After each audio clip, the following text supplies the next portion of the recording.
Congratulations! After a long tug of war with personal statements, interviews and the UK CAT, you're finally at medical school.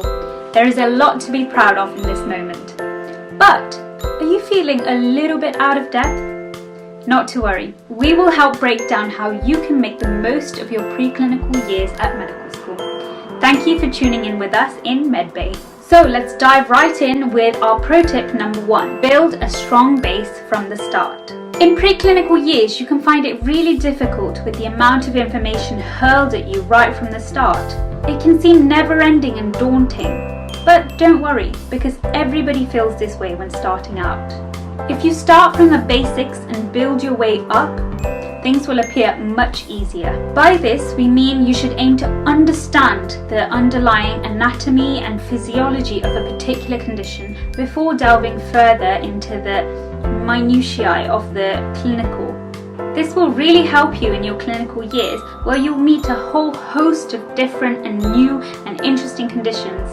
And knowing that you have a strong base, you'll be able to work out the inner workings of a particular condition. For example, before learning about murmurs and different abnormal heart sounds, I'd first of all look at learning the normal heart sounds. If your base is strong, then everything from that point onwards will be equally sturdy. Pro tip number 2. Join societies and get involved. During preclinical years, you generally have more time on your hands to experiment and try new things out. Use your time wisely because you won't get it back. Most of you will already have many extracurricular activities that you do in your spare time. Remember that personal statement in which you wrote about how playing an instrument helps you with your organizational skills? Well, try to continue these activities forward. Or even better, try new things. This is a fantastic way to meet people outside of your medic bubble and build long-lasting friendships. The skills you get from doing societies and being on committees are not the same as the ones you get from being a medical student. Use this opportunity to build a multifaceted personality. Obviously, with the advent of COVID and lockdown, things are much harder now and there are more restrictions on particular activities that you can and can't do. But even if things are online or not ideally what you would like them to be, still get involved.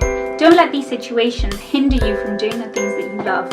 Also, as an aside, when you eventually graduate, people are not going to be searching for the people who scored the highest mark in their medical degree. They are actively searching for people who are leaders, have exemplary organizational skills, and who can teach. Medicine is not just about the science, it's also about the type of person you are. Use every opportunity to build your people skills, and societies is a great way to do this.